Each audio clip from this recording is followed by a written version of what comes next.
Dolphins Tua Tagovailoa faces calls to retire from NFL after latest concussion. It's not worth it. Miami Dolphins quarterback Tua Tagovailoa is under intense scrutiny following another concussion sustained during a game against the Buffalo Bills. The collision occurred in the third quarter when Tagovailoa was tackled by Bills safety Damar Hamlin, leaving him dazed and unable to return to the field.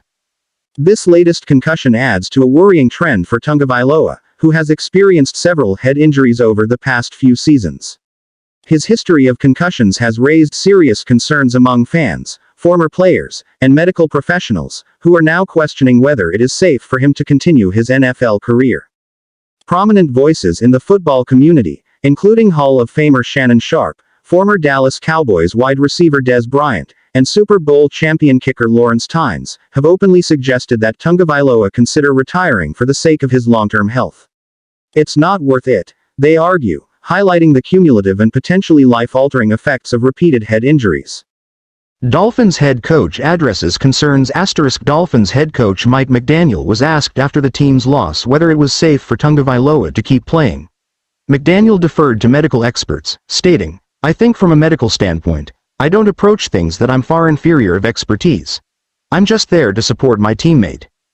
McDaniel added that further evaluations are needed to determine the extent of Tagovailoa's injury. "I think we'll find out some more information tomorrow in terms of where Tua's at. He'll be able to spend a good amount of time being evaluated, then we'll have conversations and progress as appropriate."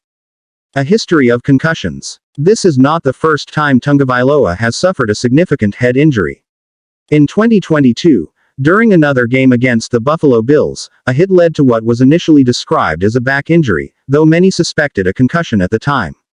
Days later, against the Cincinnati Bengals, Tagovailoa was slammed to the ground, and the disturbing scene of his hands posturing, a common sign of severe head trauma, unfolded on national television. Later in the 2022 season, a concussion against the Green Bay Packers sidelined Tagovailoa for the remainder of the year, fueling debates about his future in football. With each incident, the calls for his retirement grow louder, driven by concerns over chronic traumatic encephalopathy, CTE, a neurodegenerative disease linked to repeated head injuries. What's next for Tagovailoa? The coming days will be crucial for Tagovailoa as he undergoes further medical evaluations. The Dolphins medical team will determine the best course of action, and Tagovailoa will need to weigh the risks of continuing his NFL career against the potential long-term consequences to his health. With support pouring in from around the league and beyond, the question remains, is it time for Tua Tagovailoa to hang up his cleats for good? Only time will tell.